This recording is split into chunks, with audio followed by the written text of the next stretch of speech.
ऐसे नेताओं को तो एक तरफ से गोली मार देना चाहिए और नए शासन की सत्ता की व्यवस्था करना चाहिए जो सुदृढ़ साधन करे। यद्यप हमारे मुख से ये बात अच्छी नहीं लगती। महाराज, एक सच्चे संत की क्या पहचान है? इन नेताओं को ये जातिवादी राजनीति को छोड़ने का प्रयास करना चाहिए। ये ब्राह्मण है, ये क्षत्रिय है, ये वैश्य है, आप ऐसा कोई नियम क्यों नहीं लेकर के आ रहे जिससे सबका हित हो गए? श्री राम जैसा कोई दूसरा नहीं, इसलिए भगवान श्री राम को धर्म का विग्रह माना है। रामो विग्रहवान धर्म, धर्म की शिक्षा कर लेना है, श्री राम चरित्र से लेना चाहिए। कुछ पार्टियां वो कहती ब्राह्मण को देश से बाहर निकालो, सामान्य वर्ग को बाहर निकालो। कोई कहता है तिलक तराजू और तलवार इनको मारो जूते चार, तिलक तराजू और तलवार इनको मारो जूते चार। तो रामेश्वर की स्थापना भगवान श्री राम ने इसलिए किया कि भगवान शंकर को सबसे श्रेष्ठ माना जाए और ये नियम बनाया, संविधान बनाया कि शिवद्रोही ममदास कहावा, ते नर सपने मुंह ही न भावा।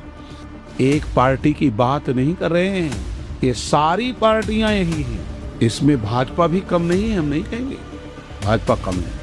और ये जितने नेता हैं सब देशद्रोही हैं। जितना भोजन आ रहा है, जितना फंड आ रहा है, ये सारा फंड विदेशों से आ रहा है। कौन सा चर्मकार है जो अपनी बेटी अपने से नीचे कास्ट में दे रहा हो? ST, SC, OBC.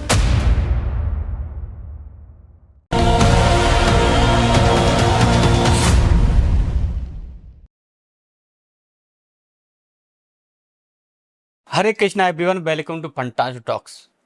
आज हमारे साथ हैं परम पूज्य जगत गुरु श्री बल्लवाचार्य जी।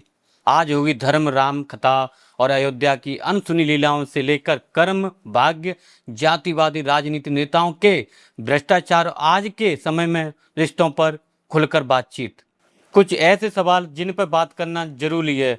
तो स्वागत करते हैं आज के स्पेशल गेस्ट परम पूज्य जगत गुरु श्री बल्लवाचार्य जी महाराज। जय श्री राम महाराज जी। जय जय श्री राम जी, जय श्री राम। सबसे पहले आपको मैं धन्यवाद प्रणाम करता हूँ। महाराज जी, ऐसी कौन सी राम जी की लीला है जो किसी को पता ना हो?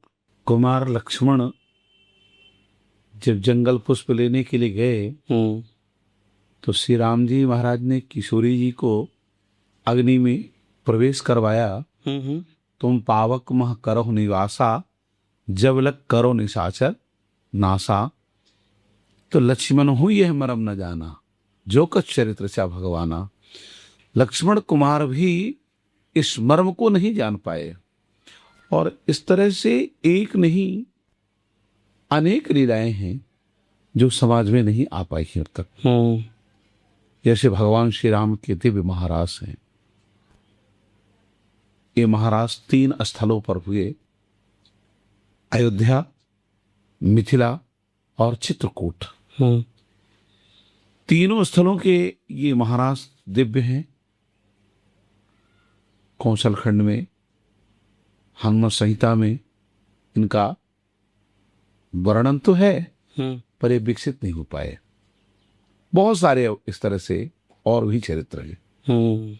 हरि अनंत हरि कथा अनंता, कहाँ ही सुने ही बहुविधि सब समता। परमात्मा की लीलाओं के विषय में कोई भी व्यक्ति ये कह देवे कि हमने पूर्णता से जान लिया है तो उसे श्रुतियों के अनुसार इतना ही कहना पड़ेगा कि नायति लीला इतनी नहीं है, अभी और है। महाराज जी, कुछ अयोध्या की लीला बताइए आप। जितने भी स्थल हैं हाँ, सब प्रभु श्री राम से सेवित हैं। जैसे सरयू जी हैं, श्री राघव सरकार के नेत्रों से ही सरयू जी का उद्भव हुआ। भगवान श्री राम दिव्य साकेत में विराजमान थे। परिकरों के द्वारा दिव्य महारास हुआ और उस महारास संकीर्तन में प्रभु श्री राम को भी भावावेश आया। उस समय उनके नेत्रों से जो जल गिरा उसे ब्रह्मा जी ने अपने कमंडल में स्थापित कर लिया। अब अयोध्या के प्रथम सम्राट महाराज इक्ष्वाकु आकर के गुरुदेव वशिष्ठ के चरणों में प्रणाम किए। गुरुदेव, अयोध्या में सारी चीजें हैं पर अभी एक देव नदी नहीं है। गुरुदेव वशिष्ठ ने चिंतन किया कि देव नदी को लाया कहां से जाए, कैसे प्राप्त हुए। तो उन्हें दिखाई दिया कि मेरे परम पूज्य पिताजी के कमंडल में ही भगवान के नेत्रों का जल है। अगर वह जल नदी के रूप में परिणत हो जाए तो हमारा ही नहीं, केवल अयोध्या का ही नहीं, चराचर जगत के जीवों का कल्याण हो जाएगा। उन्होंने तपस्या की। तपस्या करने पर ब्रह्मा जी प्रसन्न हुए। पूछा, बेटा क्या चाहिए? तब गुरुदेव वशिष्ठ ने कहा, पिताजी, आपके कमंडल में जो प्रभु के नेत्रों का जल है, प्रेमाश्रु है, उसे आप कृपा करके प्रदान कर दीजिए। ब्रह्मा जी ने उसे मानस सर में छोड़ा। सर में छोड़ने के कारण से उनका नाम सरयू पड़ा। घर घराती हुई चलती है इसलिए उनका नाम घाघरा पड़ा। गुरुदेव वशिष्ठ के द्वारा लाई गई इसलिए उनका नाम वासिष्ठी हुआ। भगवान के नेत्रों से प्रकट हुई हैं इसलिए उनका नाम नेत्रजा है। और आज भी जो सरयू जी में स्नान कर लेता है, निश्चित उसे श्री राम जी महाराज का दिव्य प्रेम प्राप्त हो जाता है। भागवत प्रेम मिल जाए और ठाकुर जी की सामीप्यता न मिले, ऐसा कैसे हो सकता है?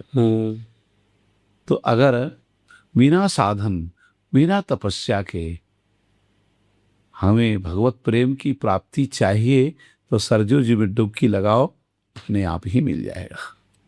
भगवान श्री राम ने जो भी कार्य किए वो मर्त्यावतारस्तु ही मर्त्य शिक्षणम, केवल मृत्युलोक में उनका अवतार जीवों के शिक्षणार्थ हुआ है। कैसे माता पिता से बर्ताव करना चाहिए, कैसे गुरु से बर्ताव करना चाहिए, कैसे पत्नी के प्रति प्रेम होना चाहिए, कैसे भाई के प्रति समर्पण होना चाहिए, ये शिक्षा अगर आप लें तो प्रभु श्री राम के माध्यम से ही लिया जा सकता है। भगवान श्री राम ने एक सीमा रखी है, एक मर्यादा रखी है कि हमें इतनी सीमा के अंदर ही कार्य करना है।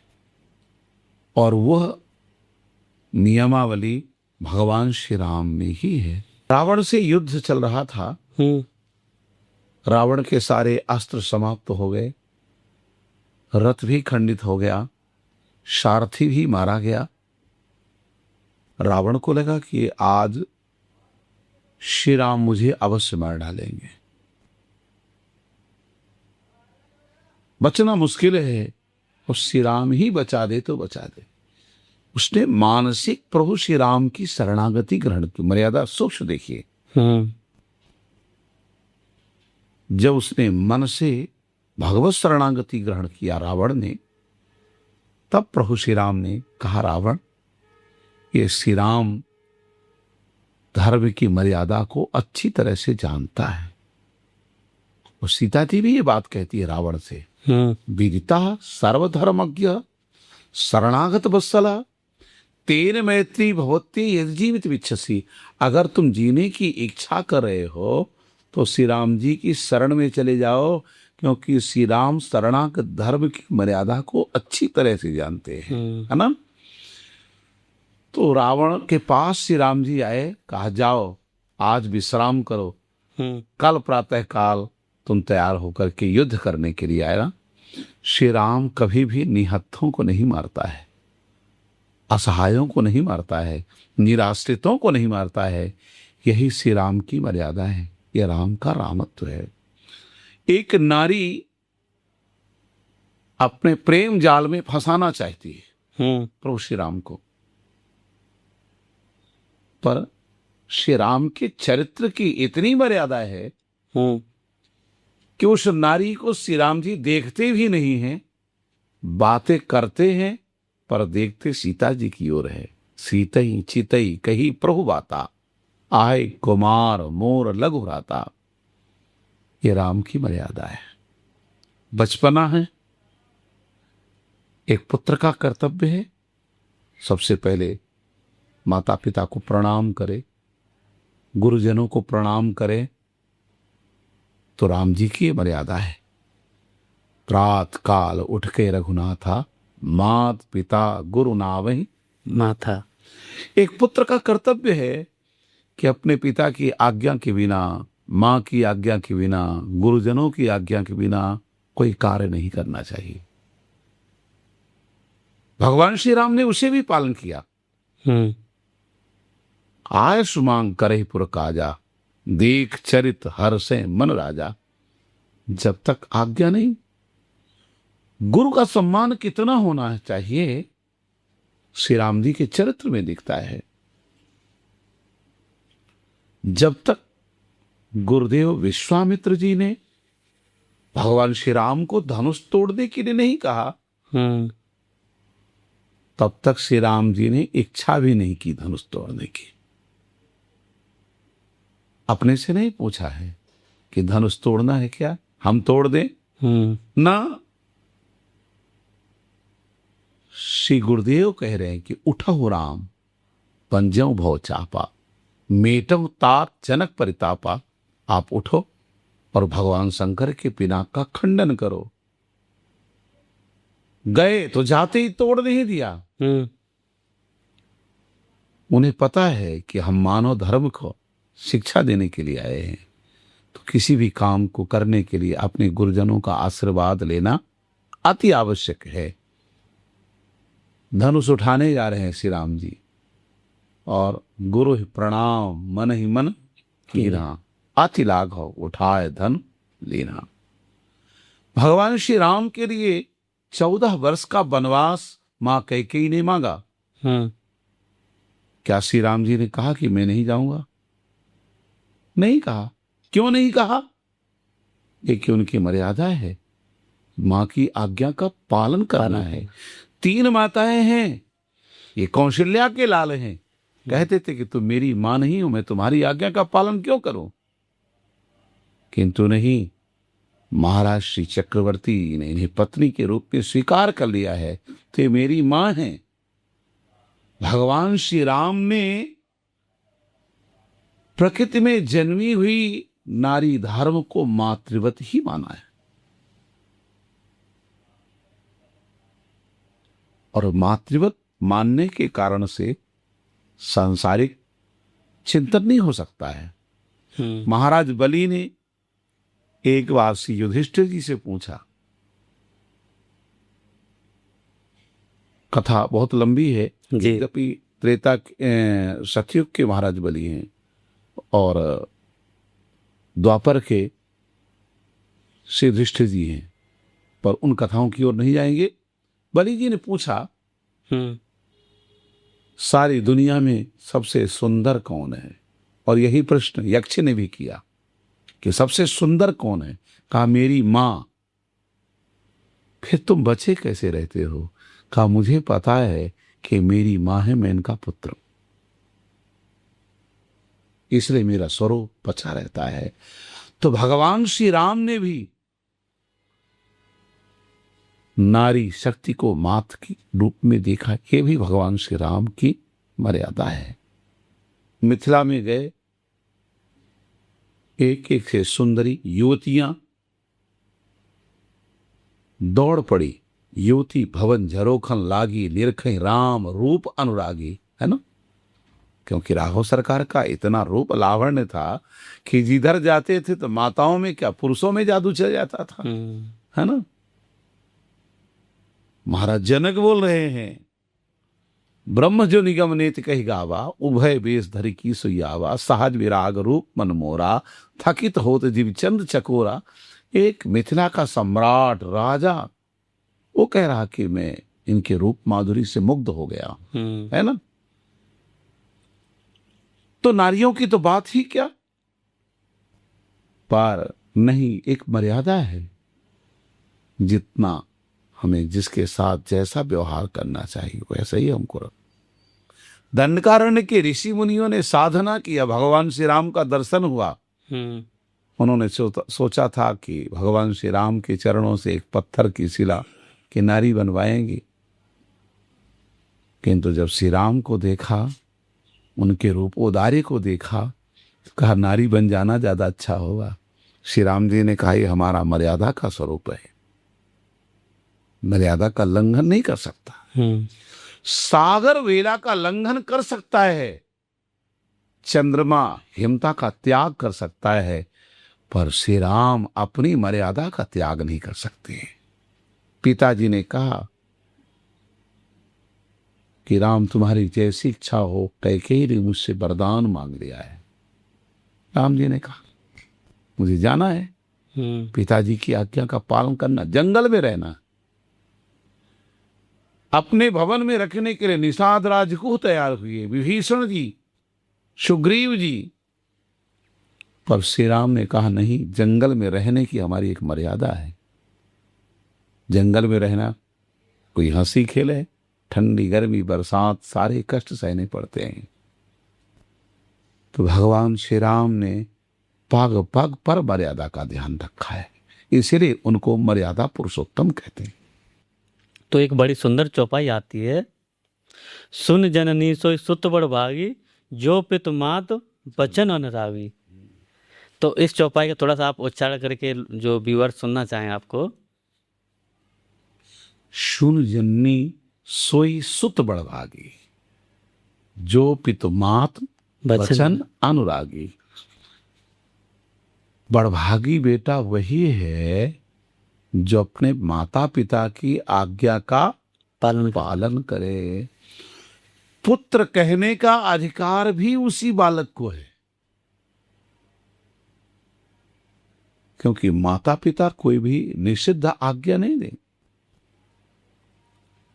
और श्री राम जी ने ये जाना कि मां आज्ञा दे रही है, इससे पुत्र का अहित नहीं हो सकता है, क्योंकि मात पिता गुरु आयश पाले, परे कुमग पग पर ही न खाले।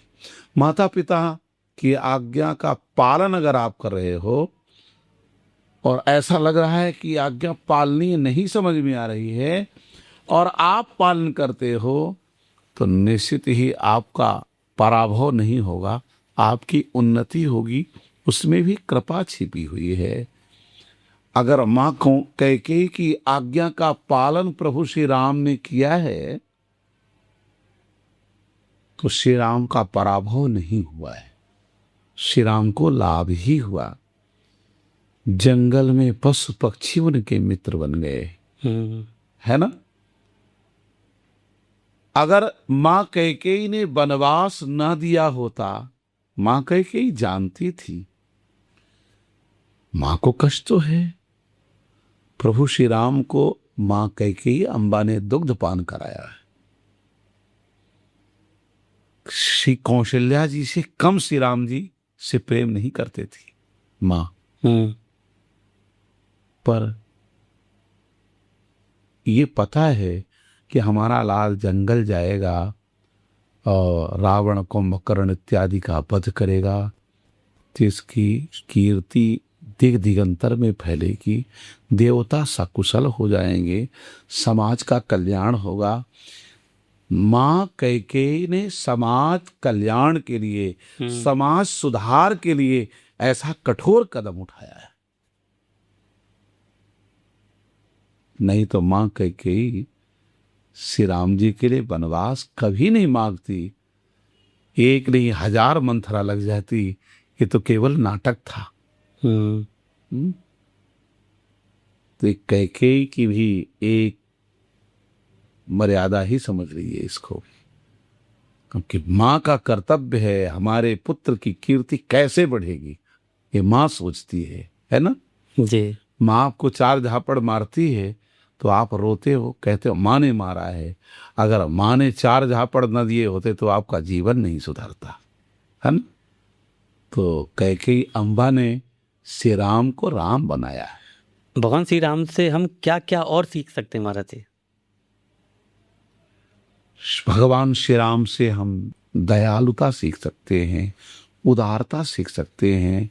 भगवान श्री राम से हम प्रेम करना सीख सकते हैं। भगवान श्री राम से हम भक्ति करना सीख सकते हैं। भगवान श्री राम से हम समर्पण सीख सकते हैं।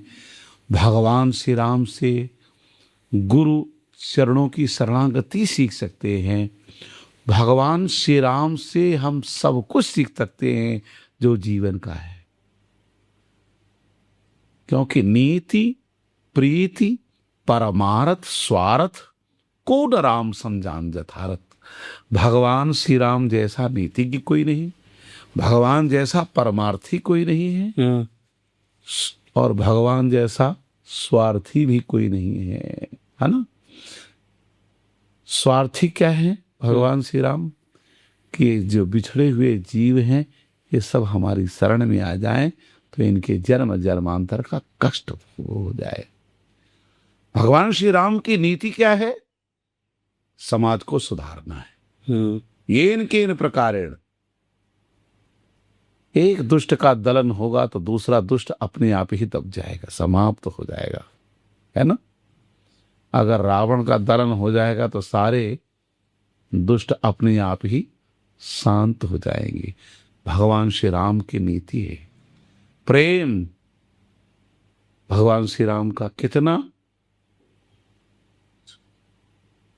कि भरत के लिए लक्ष्मण कह रहे हैं, लखनलाल जी, सरकार भरत आपको मारने के लिए आ रहा है। तो श्री राम ने कहा समुद्र में दही डाल दिया जाए, क्षीर समुद्र में, तो फट नहीं सकता है, पर एक बार समुद्र का क्षीर सागर का दूध फट भी जाए पर मेरा भारत कभी मुझसे पिलक नहीं हो सकता है। और भरत लाल जी कहते हैं मैं प्रभु कृपा जान जी जो ही हारे हूं खेल जिताव ही मोही। मैंने प्रभु श्री राम के प्रेम को देखा है, उनकी कृपा को देखा है। मैं तो कबड्डी खेल में हार जाता था पर श्री राम जी जबरदस्ती मुझे जीता देते थे कि नहीं नहीं मैं हार गया, भैया भरत जीत गया, है ना। तो श्री राम के अंदर प्रेम, भाई के प्रति कैसा प्रेम होना चाहिए। जब राज्याभिषेक के लिए गुरुदेव वशिष्ठ आए, उसके पूर्व महाराज दशरथ के द्वारा इन्हें सूचना प्राप्त हो गई। तो श्री राम जी को बड़ा कष्ट हुआ और रात्रि में श्री सीता जी से रोने लग गए श्री राम। कहा वैदेही ये रघुवंश बड़ा विमल है किंतु एक अनुचित है। सीता जी ने पूछा क्या? कहा छोटे भाई बैठे रहे मैं राजा बन करके बैठ जाऊं। विमल वंश कर अनुचित एकू, लघुन विहाय बड़े ही अभिषेकु। श्री राम जी राजा नहीं बनना चाहते थे पर कुल की मर्यादा है। श्री राम जी ने कहा लक्ष्मण मैं राजा नहीं बन रहा हूं, तुम राजा बन रहे हो।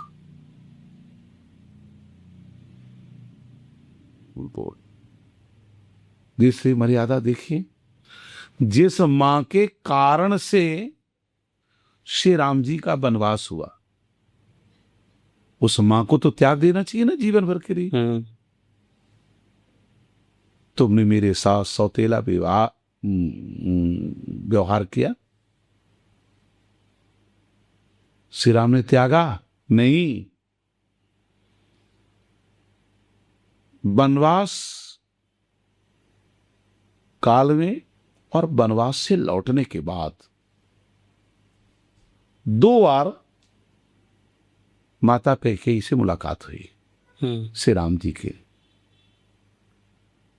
एक तो चित्रकूट में और दूसरे अयोध्या में।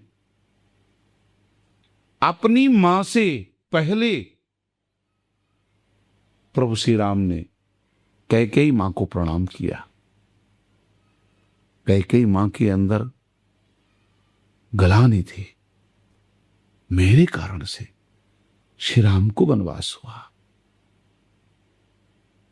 श्री राम जी महाराज ने समझाया अयोध्या जाकर के, मां ऐसा मत करो, ऐसा दुखी मत हो, तो मेरी भी इच्छा थी, और ऐसा वरदान अगर तुम नहीं मांगती तो फिर ये सब कैसे होता। ये श्री राम का रामत्व है। श्री राम जैसा कोई दूसरा नहीं, इसीलिए भगवान श्री राम को धर्म का विग्रह माना है। रामो विग्रहवान धर्म, धर्म की शिक्षा अगर लेना है श्री राम चरित्र से लेना चाहिए।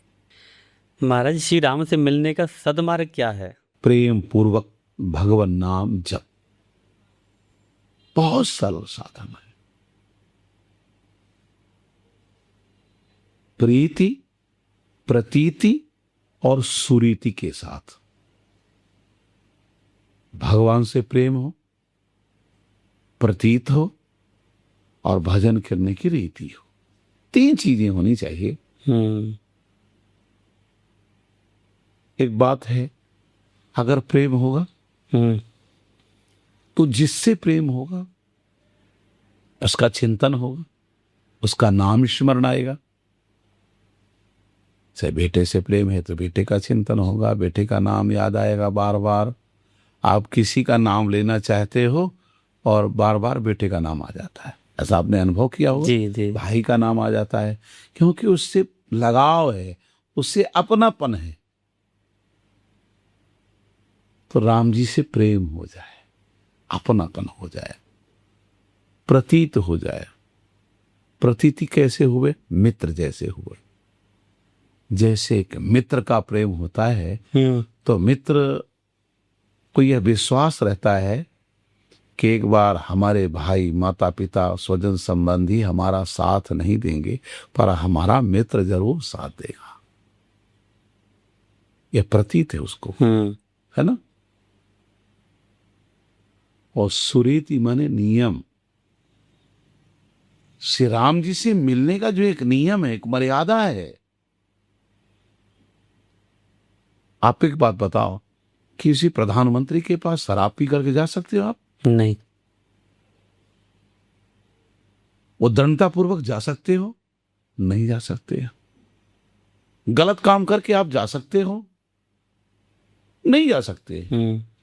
एक सामान्य से मरण धर्मा प्रधानमंत्री के पास नहीं पहुंच सकते हो, तो श्री राम के पास बिना शुद्धता शुचिता के कैसे पहुंच सकते हो? श्री राम जी के पास जाना है तो उनकी नियमावली, आहार शुद्ध होवे, व्यवहार शुद्ध होवे, नवम सरल सब सन छलहीना, सरल। सरल अगर बन जाओगे, सरल में सीता जी, सकार में रामे राम जी और ला से लक्ष्मण कुमार। पर ये सरल तीनों शब्द बिना मात्रा के हैं। तीनों में मात्रा नहीं लगी है। मात्रा अगर आ गई तो उनका वैशिष्ट बढ़ गया। ऐसे प्रभु श्री राम के पास वैशिष्ट को लेकर के मत जाना। सरल माने सहज बन करके, कुछ बन करके मत जाओ, श्री राम जी मिल जाएंगे। महाराज, एक सच्चे संत की क्या पहचान है? तितिक्षवः कारुणिकः सुहृदः सर्वदेहिनां अजात शत्रवः साधवः साधुभूषणः। तितिक्षु माने हर परिस्थिति एक सहनशील बन करके रहे। एक संत बैठे थे, अचानक वहीं कुछ चोर अपनी सामग्री का बंटवारा करने लगे। एक ने कहा संत बैठा है, दूसरे चोर ने कहा चिंता मत करो, हम वृक्ष के नीचे है ना, अगर ये वृक्ष किसी से हमारी बात नहीं करेगा तो ये संत भी किसी से हमारी बात नहीं करेगी। एक समान बन करके रहे। कारुण का सब पर करुणा। दुश्मन है उसको दुश्मन नहीं मानते, ये मानते हैं ठाकुर जी कृपा करेंगे तो बुद्धि शुद्ध हो जाएगी, भगवान के मार्ग भी चलने लग जाएगा, उसे सदमार्ग देते हैं। सबके सुहृद होते हैं, हर प्राणी का हित चाहते हैं सत्य। अजातशत्रु अपने जीवन में जिसने दुश्मन देखे ही नहीं, क्योंकि निज प्रभु मैं देख रही जगत। जब एक दुश्मन में भी राम जी का दर्शन कर रहा है संत, तो विरोध किससे करेगा? हाँ? दूसरी बात, ये जितने लक्षण कहे गए हैं साधुता के, सरलता के, सहजता के, उसके जीवन में यही उसके आभूषण है। संत परोपकारी होगा, अपने लिए नहीं जिएगा। जैसे वृक्ष फल अपने लिए नहीं रखता है, दूसरों के लिए रखता है, नदियां दूसरों के लिए, इसी तरह से संत भी दूसरों के सुख के लिए जीता है। और संत की बहुत सरल सहज परिभाषा, नारद देखा बिकल जयंता, लाग दया कोमल चित संता। जयंत श्री राम के क्रोध का भागी बन चुका था, पर संत ने वो उपाय बताया कि जयंत का कष्ट दूर हो गया और श्री राघव सरकार की कृपा का भागी बन गया। ये संत है। जो रामेश्वर की जो व्याख्या जब राम जी करते हैं कि भोले जी के लिए, और भोले जी कहते हैं वो मेरे इष्ट हैं। रामस्य असौ ईश्वरः रामेश्वरः। राम जी के जो ईश्वर हैं उनको रामेश्वर कहकर के पुकारते। रामस्यासो ईश्वरः, राम जी जिनके ईश्वर हैं उनका नाम श्री राम है, ये रामेश्वर है। भगवान श्री राम और भगवान श्री शंकर का दोनों का अटूट संबंध है। स्वामी भी बन जाते हैं एक दूसरे के, सखा भी बन जाते हैं, है ना। मित्र तो सखा को कहा ही जाता है। सेवक स्वामी सखा सिय पी के। भगवान श्री राम ने रामेश्वरम की स्थापना की। क्यों किया? एक पौराणिक पर गुप्त रहस्य बतलाएंगे उसका कारण, रामेश्वरम का स्थापना का। नमुची नाम का एक राक्षस था, उसने देवताओं की पुरी में चढ़ाई कर दिया।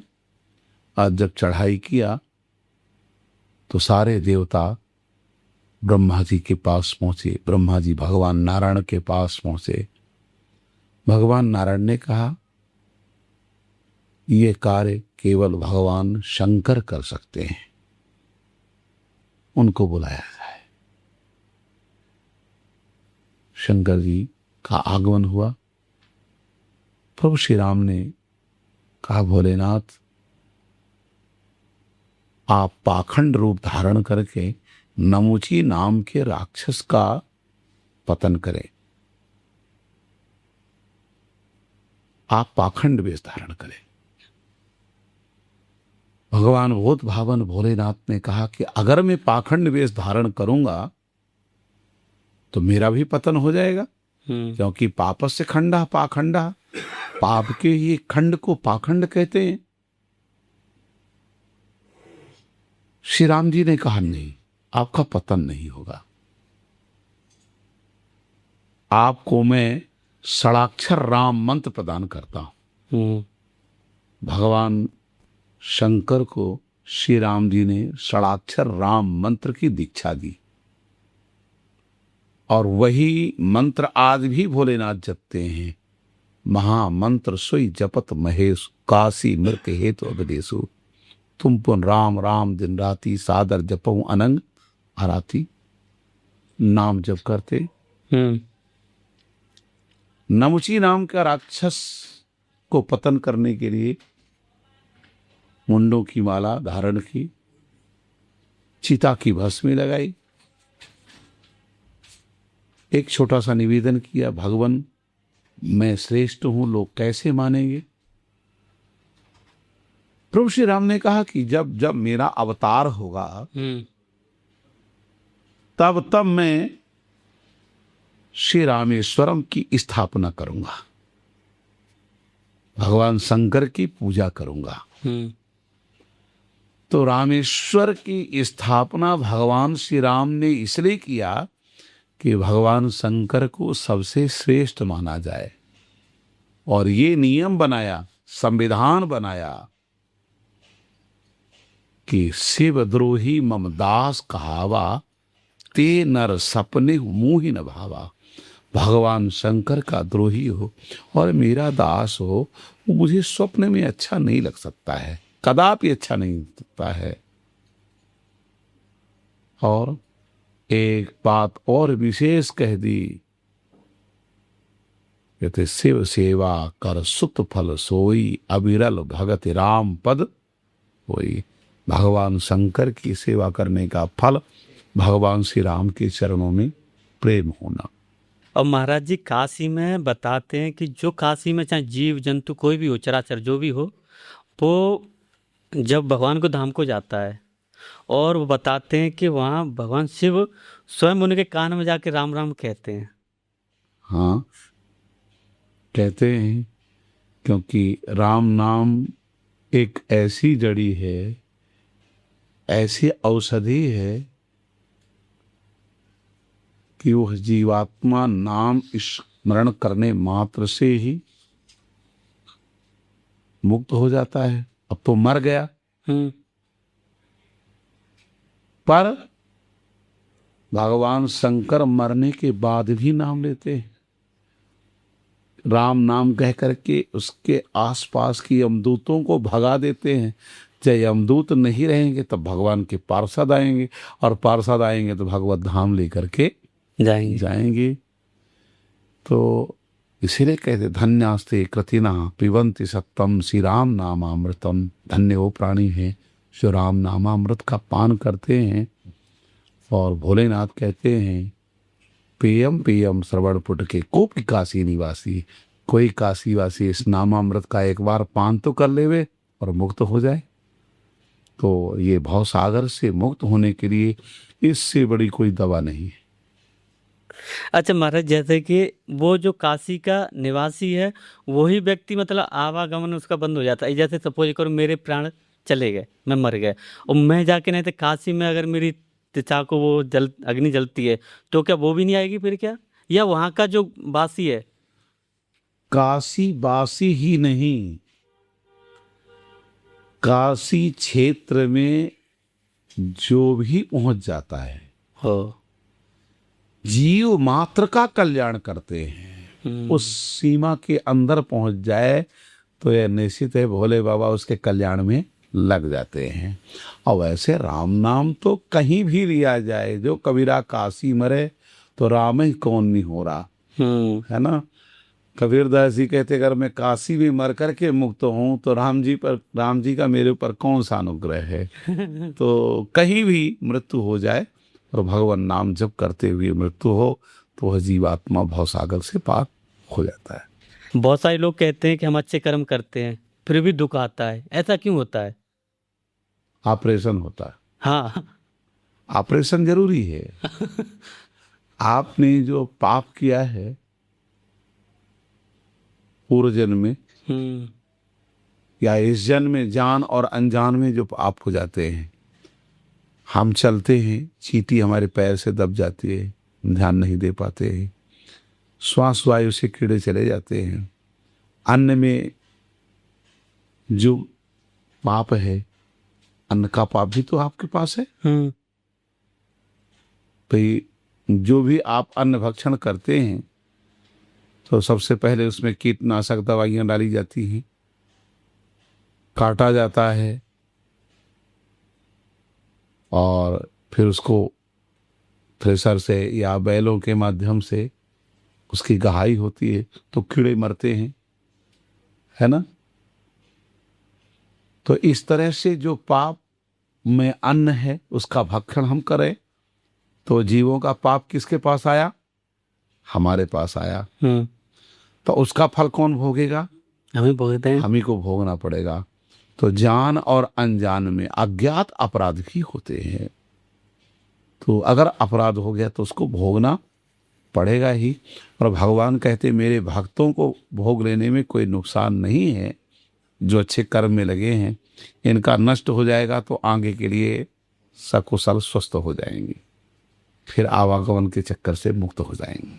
महाराज जी, कोई शिवलिंग पे अभी जैसे सावन आएंगे, जल अभिषेक कर रहा है और राम नाम उच्चारण कर रहा है, तो क्या वो राम जी को प्रिय होगा फिर ये भोले को जी को? भगवान शंकर को भगवान श्री राम सबसे ज्यादा प्यारे लगते हैं, ठीक है ना। और राम नाम एक बार सुनी शिव ही हर्ष अपार, द्वितीय सुनत वक्ता विवश नृत्यन लगत तिवार। भगवान श्री राम का नाम एक बार भोलेनाथ सुन लेते हैं प्रसन्न हो जाते हैं, दूसरी बार सुन लेते हैं तो उसके बस में हो जाते हैं, तीसरी बार सुन लेते हैं तो नाचने लग जाते। उसी राम जी भोले बाबा को बहुत प्रिय हैं, तो जो भोले बाबा को राम राम कहते हुए सुनाता है तो भोले बाबा प्रसन्न हो जाते हैं और अपने प्रिय श्री राम जी के चरणों का दास बना देते हैं, उसको अपने इष्ट के पास पहुंचा देते हैं। सरकार बहुत प्रिय, इसको कृपा करके ग्रहण कर लीजिए। भगवान भोलेनाथ उसकी सिफारिश करते हैं, इसको अपना लीजिए, तो दोनों को प्रिय बन जाता है, भोले बाबा को भी और श्री राम जी को भी। अब हमारे जैसे सावन से रिलेटेड मेरा एक और सवाल आपसे कि जो बहनें हैं भगवान शिव की पूजा करती हैं और वो अच्छा वर चाहती हैं, पर इस समय हम वर की बात ना करते हुए हम, क्योंकि महिलाएं जो विवाहित हो चुकी हैं वो अपने पति को ही मार रही हैं महाराज जी, और तो क्या ये उनके पिछले कर्म है या अभी के हो रहे हैं?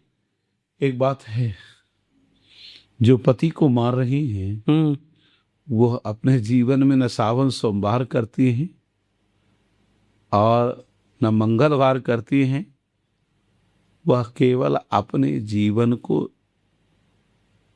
सब कुछ मानती है और वो दुर्बुद्धि की शिकारणी हैं, उनके अंदर सद्बुद्धि नहीं है। और उसका कारण केवल इतना है कि किसी अच्छे महापुरुष, किसी अच्छे संत का सानिध्य नहीं प्राप्त किया है। देखो, पढ़ने लिखने भर मात्र से कुछ नहीं है, बिना संतों का संग प्राप्त किए विवेक प्राप्त हो ही नहीं सकता है। और महापुरुषों का संग सबसे बड़ा दुर्लभ है। महासंगस तो दुर्लभ हो अमोघस, है ना, मिल तो अमोघ है। तो उनके जीवन में सत्संग की कमी है। अगर एक लोटा जल डाल भी दिया तो देखा सीखे डाला है, डालने का लाभ क्या है, क्यों डालना चाहिए, उन्हें ये भी पता नहीं है ना। और जो नारी अपने पति के हित की कामना करके श्रावण सोमवार या सावन महीने में जल डालेगी या कार्तिक महीने में स्नान करेगी और फिर जल डालेगी, तो वो नारी ऐसा कर ही नहीं सकती है। वह सदमार्ग में चलने वाली नारी है ही नहीं, वह नारी कुमार्ग में चलने वाली है जो पति को मारने वाली है। हमारे कर्म और भाग्य में क्या अंतर है? कर्म आप जो कर रहे हैं उसमें अच्छा कर्म कर रहे हैं तो अच्छा भाग जागृत होगा। बुरे कर्म करेंगे तो बुरा भाग जागृत होगा। कर्म की दो शाखाएं, कर्म और विकर्म। उसमें है धर्म और अधर्म। जो धर्म को लेकर के चलने वाला है कर्म, वो भागवत मार्ग पर पहुंचाने वाला है, और जो अधर्म की ओर ले चलने वाला है वो कुमार्ग को ले चलने वाला है। जो कुमार्ग की ओर ले जाने वाला है उसका भाग्य बनता नहीं है, जो धर्म की ओर चलता है उसका भाग्य बनता है ना। जैसे हमारे आचार्य लोग कहते हैं, अच्छे कर्म करो भगवान कृपा करेंगे, यानी भाग्य तुम्हारा अच्छा होगा। हमारा जो भाग्य है वो कर्म से ही बनता है।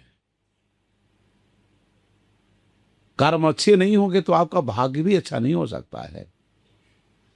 अगर आपको इस जन्म में कुछ मिल रहा है अच्छे कर्म न होने के बाद भी, तो पूर्व जन्म में आपने कुछ न कुछ अच्छा किया था, उसका फल मिल रहा है।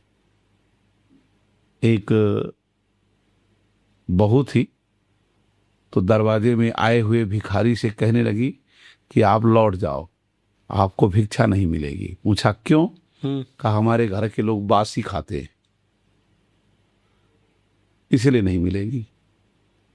ससुर सास परिवार के लोग नाराज हो गए, हमारे यहाँ ताजा भोजन बनता है और तो कहती है कि बासी खाते हैं। बहू रानी ने कहा इस जन्म में तो कुछ कर नहीं रहे हो, पिछले जन्म में जो किया है उसी का फल पा रहे हो।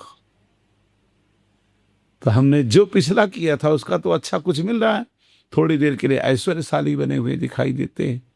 पर आप देखे होंगे जितने अधर्म में चलने वाले लोग हैं थोड़ी देर के लिए उन्नतशील बनते हुए दिखाई देते हैं, फिर कोई न कोई ऐसा कारण बनता है कि उनका सब कुछ नष्ट हो जाता है। और सत्पुरुष कई बार ऐसा होता कुछ करते हुए दिखाई नहीं देते, उनका सब कुछ बन जाता है। जो संपदा शिव रावण ही दीन दिए 10 भांत, सोई संपदा विभीषण ही दीन सकुच दीन रघुनाथ, है ना। तो विभीषण जी ने कुछ नहीं किया पर लंका का राज्य मिल गया, रावण ने सब कुछ किया तो राज्य भी चला गया और स्वयं भी चला गया। तो भोगना पड़ा कि नहीं भोगना पड़ा? समय लग सकता है उसके पापों के अनुसार। भगवान भी कहते हैं बेटा कितना खेलोगे, खेलो पाप में, उसका परिणाम तो अंत में हम देंगे ही। तो अभी देखते हैं नीट को लेके जो भी जंतर मंत्र पे इतना हंगामा कट रहा है, उसकी आड़ में कुछ जो राजनीतिक दल हैं वो अपना एजेंडा सिद्ध करने में लगे पड़े हैं। तो उसके लिए आप क्या कहना चाहेंगे? देखिए, सबसे पहला मुद्दा तो है नीट का। जी। बच्चे 2 साल 3 साल 4 साल परिश्रम करते हैं और अच्छे अच्छे बच्चों को मुश्किल पड़ जाता है नीट का पेपर निकालने। उसमें बच्चों भर का दोष नहीं है कि उनकी पढ़ाई की कमी है। एक तो ये जो पेपर लीक हो रहा है ये कारण है। दूसरा, कहना नहीं चाहिए, आज बड़े बड़े जो मंत्री मिनिस्टर बैठे हुए हैं इनके पढ़े बच्चे बिना पढ़े लिखे भी आगे बढ़ जाते हैं। इसका मतलब है कि इनका कनेक्शन डायरेक्ट है। तो अच्छे बच्चों को फेल कर दिया जा रहा है और पैसा दे करके या इस तरह के कोई हथकंडों को करने वाले लोग आगे बढ़ जाते हैं। तो बच्चों के अंदर पीड़ा होना स्वाभाविक है क्योंकि उनने परिश्रम किया है। तो शासन को इस विषय पर ध्यान देना आवश्यक है क्योंकि ये पेपर लीक तो आज कई वर्षों से हो रहे हैं। तो आप इस तरह से कोई ऐप या कोई व्यवस्था क्यों नहीं बना पा रहे हैं जिससे बच्चों का भविष्य बर्बाद ना होने पाए? आज हमारे पढ़े लिखे बच्चे रिक्शा चला रहे हैं, यहां हम शासन की कमी मानेंगे, एक बात। और दूसरी बात, जो ये और नेता लोग जा रहे हैं ये बच्चों के हित में नहीं जा रहे हैं। ये सारे के सारे नेता आगामी प्रधानमंत्री की कुर्सी के लिए जा रहे हैं कि आगामी कुर्सी हमारी हो जाए। जैसे बीमा के एजेंट आपके दरवाजे जाते हैं ना जी, कहते भाई साहब हमसे बीमा करवा लो तो इतने % का लाभ होगा। उससे पूछा जाए भाई साहब आपसे क्यों करावें, दूसरे से करवा लेंगे ना, आप परेशान क्यों हो रहे? कहा नहीं नहीं उसने 5% हमको भी मिलना है हमें भी मिलना है। तो बच्चों का सहयोग करने नहीं जा रहे हैं, वो अपने निज स्वार्थ के लिए जा रहे हैं। और बच्चे तो बच्चे हैं बेचारे, इस बात को ये नहीं समझ पा रहे हैं। बच्चों को कहना चाहिए कि तुम नेताओं की जरूरत हमें नहीं है। और ये जितने नेता हैं सब देशद्रोही हैं। जितना भोजन आ रहा है, जितना फंड आ रहा है, ये सारा फंड विदेशों से आ रहा है। व्यवस्थाएं ये नेता लोग कर रहे हैं, उग्रता करवा रहे हैं। हम तो सीधी बात करेंगे कि वर्तमान में प्रधानमंत्री के पद पर मोदी जी हैं, श्री अमित शाह जी गृह मंत्री, शिक्षा मंत्री धर्मेंद्र प्रधान जी हैं, और अन्य सभी बच्चों के पास पहुंचे, बच्चों की सुने। बच्चे बच्चे हैं, ये पद में बैठे हुए इनके माता पिता हैं, इनके वो माता पिता हैं। प्रधानमंत्री का पद एक पिता का पद है, एक राजा का पद होता है। एक राजा का पद है। राजा प्रजा वत्सल होता है। तो प्रधानमंत्री जी को स्वयं जाना चाहिए इस बात के लिए, बच्चों हम तुम्हारे साथ हैं, हम अन्याय नहीं होने देंगे, और तुम्हारी जो मांगे हैं ठीक है। धर्मेंद्र प्रधान जी के इस्तीफे की मांग बच्चे कर रहे हैं, उन बच्चों को समझाया जाए। भारत के हमारे अच्छे अच्छे बच्चे हैं, कोई बच्चे गलत नहीं हैं, बच्चों के संस्कार अच्छे हैं, पर बच्चे अपने रोजगार के लिए, अपने नौकरी के लिए तो बेचारे परेशान हैं ही। और ये बात तो हम विरोधी बनकर के नहीं, संत किसी को विरोधी नहीं, ना हम भाजपा के हैं, ना कांग्रेस के हैं, ना हम सपा के हैं, ना बसपा के हैं। पर बच्चों की बेरोजगारी दूर करने का प्रयास करना चाहिए। और दूसरी बात, ये नेताओं को ये जातिवादी राजनीति को छोड़ने का प्रयास करना चाहिए। ये ब्राह्मण है, ये क्षत्रिय है, ये वैश्य है, आप ऐसा कोई नियम क्यों नहीं लेकर के आ रहे जिससे सबका हित होवे? आपने सबका हित नहीं चाहा है, इसका मतलब है कि आप फूट डालो राज करो की भावना से भावित हैं। आपके अंदर की भावना अच्छी नहीं है। और ये एक पार्टी की बात नहीं कर रहे हैं, ये सारी पार्टियां यही हैं। इसमें भाजपा भी कम नहीं है, हम नहीं कहेंगे भाजपा कम है। अचानक यूजीसी बिल लाकर के रखा, किसने रखा? भाजपा ने रखा।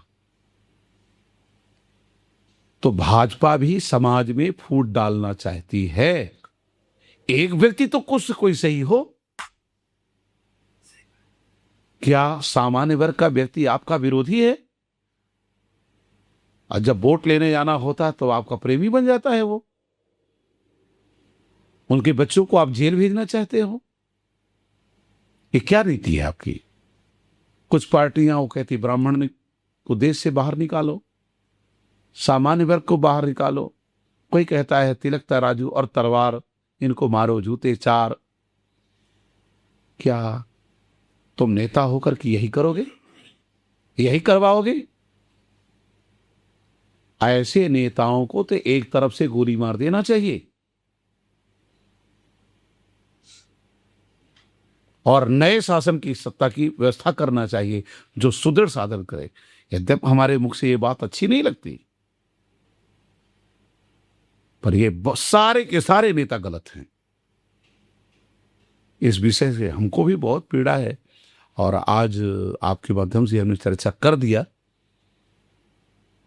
कि हम कभी राजनीति क्षेत्र में जाते नहीं, पर ये सुनते हैं, देखते हैं तो हमें कष्ट हो रहा है।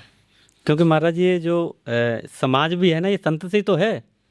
क्योंकि संत ही एक समाज में एक अच्छा व्यवहार, अच्छा आचरण संत तो फैलाता आप है। ये बताइए, वर्तमान समय में कौन व्यक्ति है जो पिछड़ा वर्ग के लोगों को, एसटी एससी के लोगों को दुत्कारता हो? एक भी व्यक्ति है? कहते हैं ब्राह्मण की बेटी चर्मकारों के पास जाए, अमुक के पास जाए, छत्री की बेटी जाए। कौन सा चर्मकार है जो अपनी बेटी अपने से नीचे कास्ट में दे रहा हो?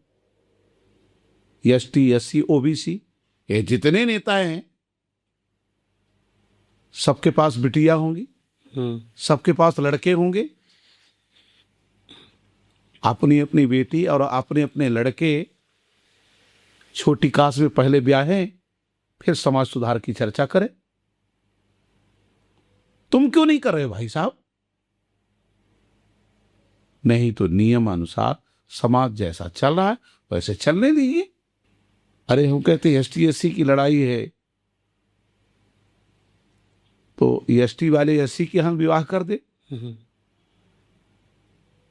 कुछ नहीं, केवल मात्र ये नाटक है और हमारे छोटे छोटे लोग बहक जाते हैं नेताओं के चक्कर में, उनके बहकावे भी आ जाते हैं। ये वो नहीं समझ रहे हैं कि ये नेता केवल अपने वोट की रोटी सेक रहा है और बाकी कुछ नहीं है। अब महाराज जी आपका बहुत बहुत धन्यवाद करता हूँ और आपका इतना समय लिया। जो इस पॉडकास्ट को लोग देख रहे हैं और इससे यूथ कुछ ना कुछ सीखेगा, तो आप जो आज की जो जेनजी है, जो नए युवा हैं, बच्चे हैं, उन्हीं के लिए आप लास्ट में से क्या देना चाहेंगे कि वो सदमार्ग पर कैसे चलें? सबसे तो हम प्रमुख यही कहेंगे कि बच्चों को अपने धार्मिक ग्रंथों को पढ़ना चाहिए, अभिभावकों को पढ़ाना चाहिए। हमारे 18 पुराण हैं, वेद हैं, स्मृतियाँ हैं, उपनिषद हैं, रामायण है, गीता है, इनको बच्चे पढ़ें और जब उन्हें शास्त्र का बोध होगा तो अपने आप हमारे बच्चे सही मार्ग में चलने लग जाएंगे। अपने गुरुजनों से, अपने बड़ों से अच्छी शिक्षा ले, राजनीतिक शिक्षाओं को लेना बंद कर देवे। यही हमारी सबसे पहली बात। प्रभु जी आपका बहुत बहुत धन्यवाद इतनी चर्चा करने के लिए। मैं आपको दंडवत प्रणाम करता हूं और उम्मीद करूंगा कि आप जैसे मेरे सम्मुख बैठे हैं और फिर आपसे कभी मेरी भेंट हो और हम जैसे दीनहीनों पर कृपा बनाए रखें।